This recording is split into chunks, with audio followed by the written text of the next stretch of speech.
I'm Dr. Marcia Sanity, And I'm Dr. Caleb Moore. and this is The Free Smiles Podcast.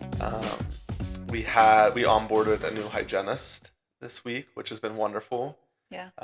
In a previous episode, we talked about how a bad apple on a team can really just, make everybody's day chaos. And it's funny how even when onboarding a new hygienist who is different energy, there's still the chaos, right? So how do you prepare for that? Mm-hmm. And I think one thing that you and I have chatted about before was systems, operating systems, and having core values, all of the good stuff. Yeah. Um, What is your onboarding for a new hygienist? Like, what systems do you think you guys have in place, and what do you think would be helpful yeah, you know what I mean, in that time? it's a good question. So whenever we bring on a new team member, we always set expectations from the beginning. Start by asking open-ended questions about, what are you excited about? What can you contribute to the team? And then where can we support you? So start there, okay? And then we get a baseline, and then we go with, okay, well, here is, how we would diagnose in this scenario. Here is who you would go to, like, whether it's doctor or practice manager, if you want to convert same day, and then, ultimately there's semantics to that, like going over, Dentrix or CareStack or whatever it may be, right? And allowing them to own their schedule, but giving them the tools from the beginning of, if this were a scenario throughout the day, this is who you would go to, or this is how it should be handled. And then we're here to support you nonetheless, right? And I think that that's worked really well in the last couple of days from the hygiene perspective. But yeah, what about you? What are you doing in your office when you bring in a new hygienist? Well, here's the thing. We currently have a full hygiene team. Yeah. Which is so nice. That's so nice. But we need to hire 2 assistants, essentially, because we've grown. Like, now we have a surgeon that's on the team, and then we have me that joined the team this past year. So we've been kind of making it through with like kind of staggering the assistants that we have to work with us at this point. But we really need to hire 2 more people. We've been looking. It's not like they haven't been looking since they hired the 2 of us, but it's tough. It's tough out there. I think it's been really volatile right now. Yeah. And in the sense of, like, I don't know if it's just been really tough because even, an assistant that I've had for a long time, she's going through, I don't know if it's something emotionally or what's going on, but it's been a really challenging couple of weeks. Yeah. And so hiring people, good people, it's been tough. I think it's really important to kind of, like you said, to look at my current assisting team. I can tell they're getting kind of more exhausted just because they're having to pick up a little bit more because my schedule is getting busy. The surgeon's schedule is getting busy. Yeah. The 2 doctors are already there. Like, they already have like a pretty set schedule. So now it's like we really are spreading ourselves thin, which means that I feel that a little bit more. Other doctors feel that a little bit more. So to me, I mean, just this past week, me and the surgeon, we took one of the assistants out, like, just for a drink and an app after work. She was like the last one there. We're like, hey, let's just get a drink if you want. Like, now we're forcing her to do that. And everyone that we work with is older, so all of our assistants are in their 40s and 50s, so they don't have like kids to get home to or anything like that. So right. Just went out, just got a drink, chatted a little bit, and just told her that we support her. We understand where her frustrations are, where our frustrations are, where the team kind of is feeling that. But I think just those little things. Okay, so for people who aren't listening on YouTube, I'm having a severe issue with my microphone right now, and it won't stay put. Okay, what is it? It reminds me of a movie. You remember? It reminds me of Harry Potter. So remember in Harry Potter, I think it was the 6th, and this is the movie reference, not the book, obviously. So in the book where Dobby is like safe, and this is spoiler alert, if you never watched spoiler if you've never seen Harry Potter, when he just take it down, we're going rogue. We're going rogue today because I can't deal with this microphone. It's perfect. So when Dobby is saving them from when they're trapped in the dungeon, and I'm gonna like mistake all their names, and he is trying to like create a distraction. So he's above them on the The chandelier and chandelier, he's like yeah. slowly like Yep. unwinding it, and then it gets like silent for a second, then you hear him go ee, ee, ee, ee, and like he's trying to unscrew the thing. Yeah, That's exactly how I felt just now. that's perfect. Yeah, Yeah, just that's in a the great background, like reference. something is gonna fall from the sky. It was my Yeah, microphone. yeah, just ee, ee, ee. So, I mean, Yeah. even as much as what a perfect scenario of even though we could have prepared for this episode today, who would have thought that, my mic You would be try. falling to You the try, floor? yeah, you try your best to prepare for the worst and to support the team, but some days, things just happen. And I think the biggest thing is just having that kind of moment of it's going to be fine. Hmm. Like we're all fully capable of handling all these situations that come up.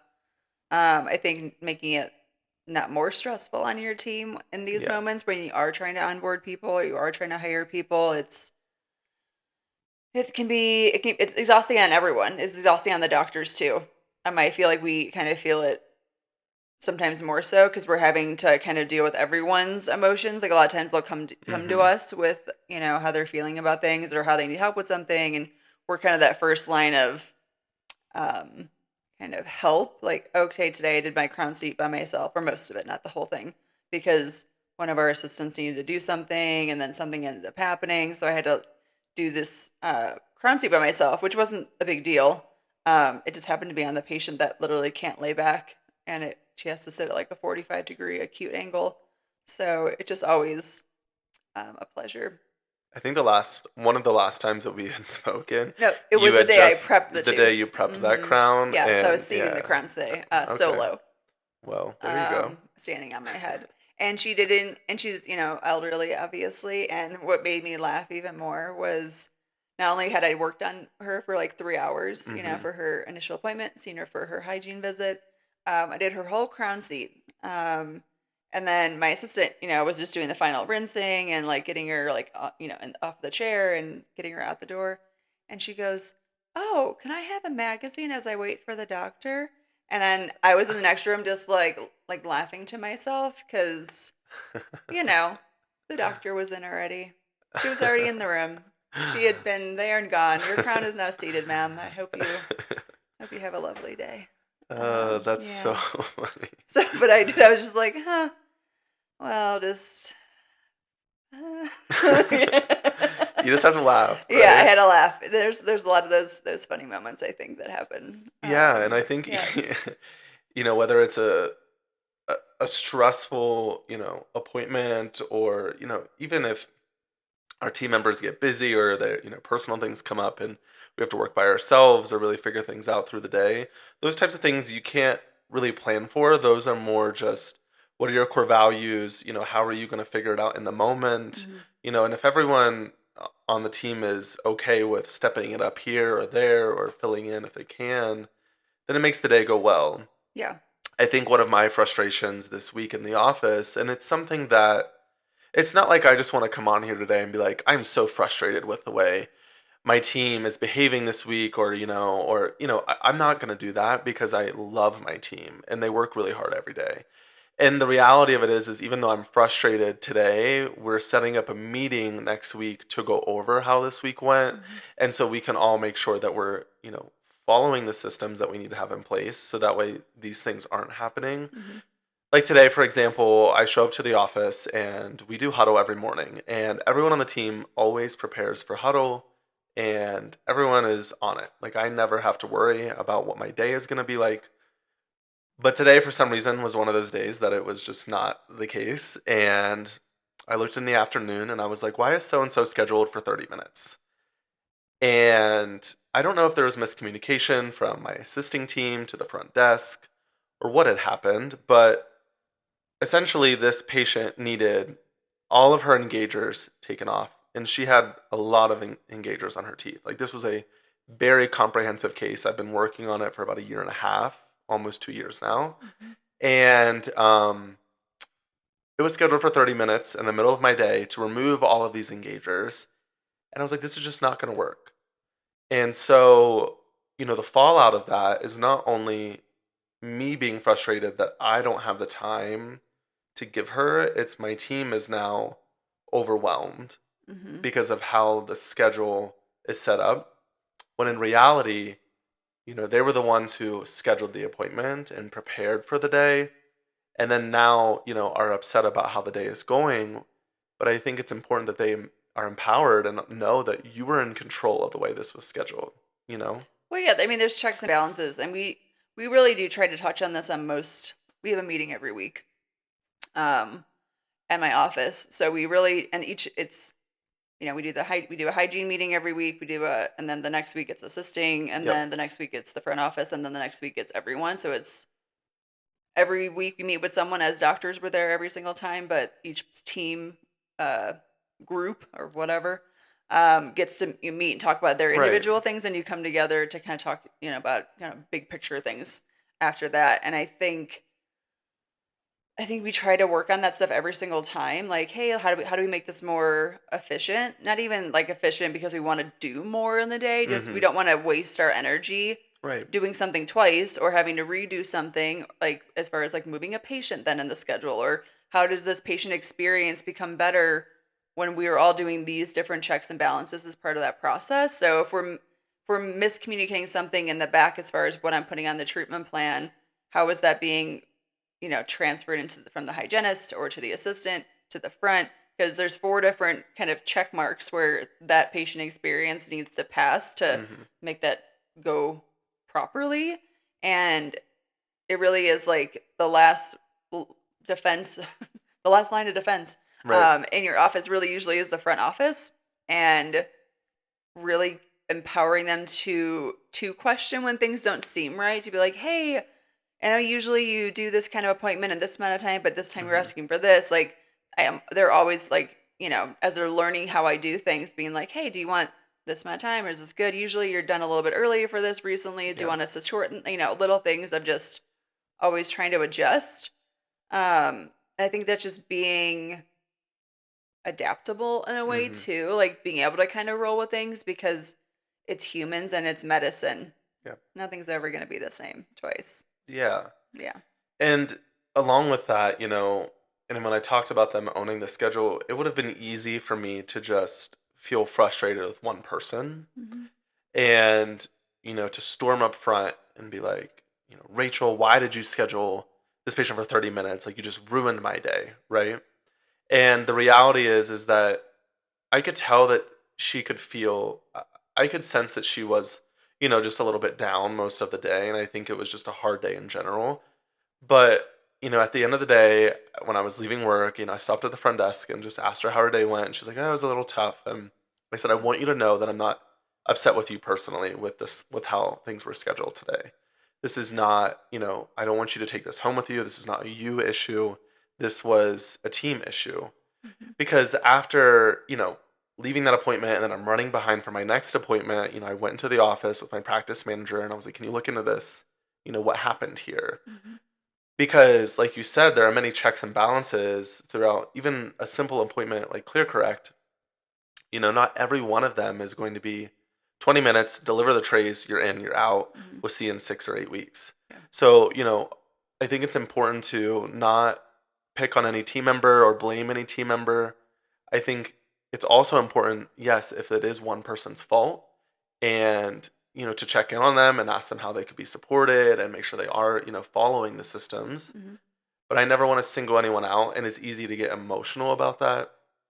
And so, yeah, I just think, I could tell that she was really down about it. And I'm like, I don't want you to feel upset. It was not your fault. But it's really important, like you said, to have those check ins, whether it's weekly or monthly, Mhm. to be like, hey, maybe this didn't go so well. This appointment was scheduled. Where could we have communicated better? Yep. Because at the end of the day, we were, the patient was expecting a 30-minute appointment. She had no idea that Right. we had to remove all those engagers. Yeah. And so everybody's expectations were let down because there Mhm. was, one chain in the link was messed up. Yeah, for sure. I mean, I think what was important that you said was like just doing a check-in with people. Like I really do try to, as much as there's moving parts throughout the day, to at least stop by to my assistants at the end of the day, say, hey, are we good? You guys need anything? How did this Mhm. go? Blah, blah, blah. And it's so funny as we're sitting here talking, I'm thinking of like four different scenarios of things that didn't go as planned today, but that's like kind of norm, I mean, not like catastrophic things, but like, hey, this Well, had to change, or this yes. was different, or this thing happened. It's like, um, that's just dentistry to me. It's like Yeah. I've been doing this for 20 years, so I'm like, well, every day is kind of It's a normal different. day. Yeah. But there's I think a threshold of chaos that Yep. I think we allow in our lives that can be avoided. But again, stopping at my assistants, make sure we're good, make sure everything, all the cases are sent out or whatever it may be that day. But also stopping by my front desk and being like, hey, how did it go with this treatment plan today with Mhm. this person? How did it go with um, whatever it may be that came up that day, but I want to kind of hear from their perspective because they'll also get a gauge on how a patient left the office, Yep. how they feel about certain things, different kind of emotional things that, they might not express when it comes to like financial things or, they're ready to start this or they were really excited about talking about this today. I even had this is like another thing I'm thinking of. My one hygienist, so it's a patient I never met, did her hygiene exam today, and we were talking about her issue was that she feels like over the years she really can't bite into things with her front teeth. Mhm. So, and my immediate thought was she probably has an anterior open bite, and this is what's happening. And I looked at her mouth; that was what was happening. But I looked at her, arch form, and I was like, "Hey, like you're really constricted." I didn't say these words to her, but I'm saying it Right. in a dental podcast. Your arch is really constricted, and she's really like her upper premolars and molars are really just kind of gradually like almost like that omega shape that Mhm. we classify. And I said, hey, like, do you find that you're more of a mouth breather or a nose breather? And she said she's more of a mouth breather. She's always been a mouth breather, high palate, Yep. omega. It's like all the things that are happening. And I said, I think there's a few different things here happening, but I feel like they're a little bit related. So if that's something that you would want to talk about more, we can definitely set up some time and talk about that. And she was like, oh, thanks for the information, blah, blah, blah. And then 10 seconds later, my hygienist comes in. She goes, hey, she actually does want to set up a treatment conference with you to talk about this. And I was like, oh, okay. Because I didn't even like put it on the treatment plan, Yep. like to have me come back for like a consultation or anything. And I was like, oh, there's things like that that happen all the time. Like I'll talk to a patient about something and they're like, yeah, think about it. Then they get up front and they're like, hey, Dr. Sanity actually wanted to we talked about Invisalign today. I'm really interested. And they're like, what? And I'm like, I didn't even, Yep. you know what I mean? They didn't give me any clues of like, hey, I would, usually I'm asking people like kind of get an idea. Like, do you want me to put this um, on a plan to set up some time or what do you, what do you Right. want from me? Um, and a lot of times it's like, you get those scenarios of their upfront desk is now able to kind of know how I do things and how I would schedule something to know that, or if not, they'll come back and Yes. talk to me. But it's just funny because that I feel like that happens like on a weekly basis. Yeah, and it it's so important to check in not only with your team but with your patients Mhm. because like you said they're going to be highs and lows every day and you have to be able to be a leader and be stable and grounded through that. Yep. And ultimately for me, I feel like systems do that for us. You Yeah. know, you do this, you do X, Y, and Z, and then you're gonna get what you want out of it, right? If you prep the crown, an Emax crown versus a zirconia crown every time, it's going to give you the result that you want, Mhm. right? When you seed it. So I feel like, in those scenarios with patients, you would have never known what that patient was feeling. Mhm. It was easy to just go in and be like, here's the information, and then you're just kind of like, okay, well, Yeah. sometimes they don't give you anything. You Yeah. have They no don't give you idea. any like response, like not even like a oh. Right. Yeah. Which is funny though, because today I was replacing two amalgam fillings, Mhm. and for this patient, she was like ready to do it, and I didn't realize how emotional it was going to be for her. Mm. And I had removed the other side already. She had four over there.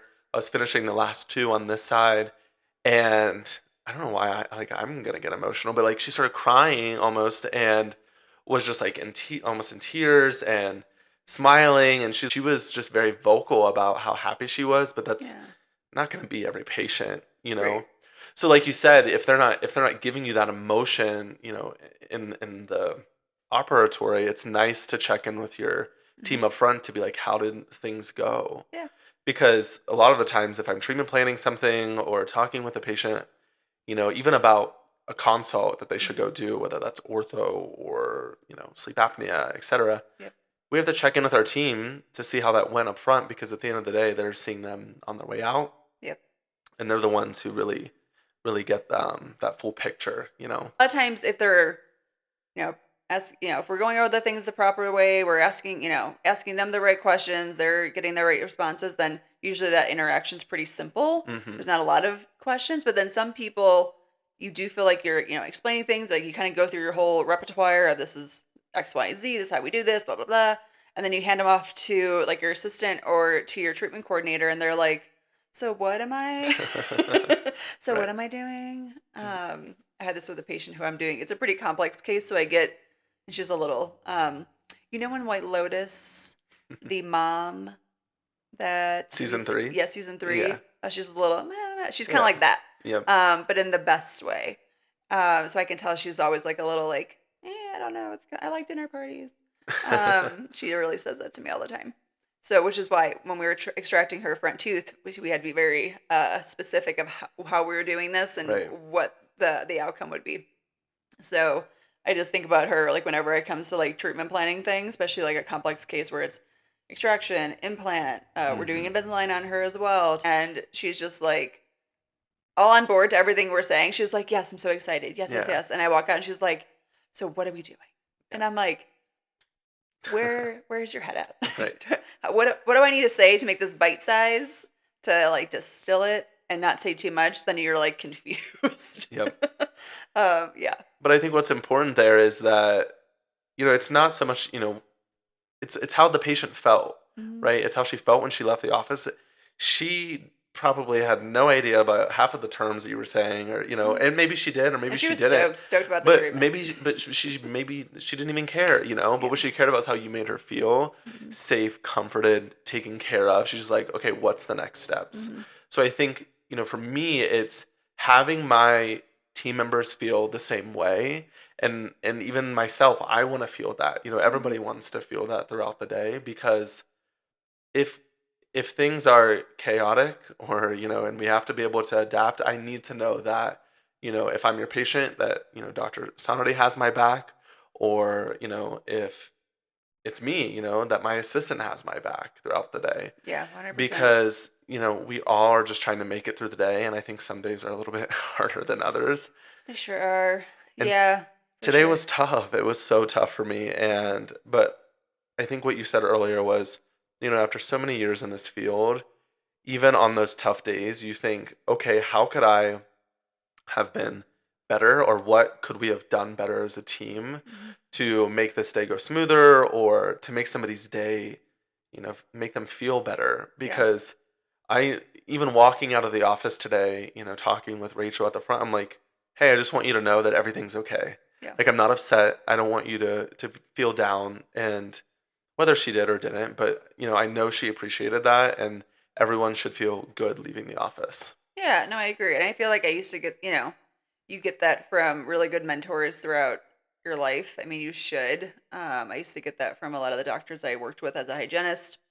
I think that's where I learned to do that the most was those kind of doctors because I knew even if it was like a simple day, nothing new happened, but at Yeah. the end of the day they were like, "Hey, how's your day go?" Something stupid like that that you don't think about meaning a lot, but it did. You were like, "Oh, they care about how my day went." Yeah. That's so nice. Or like even yeah, and now in my previous office I used to work with because I did do more like managerial things with my team at that practice. So I'd stop in to my office manager at the end of the day and we would just chat at the end of the day, just like, hey, how's your life? How's your daughter doing? Right. What's happening?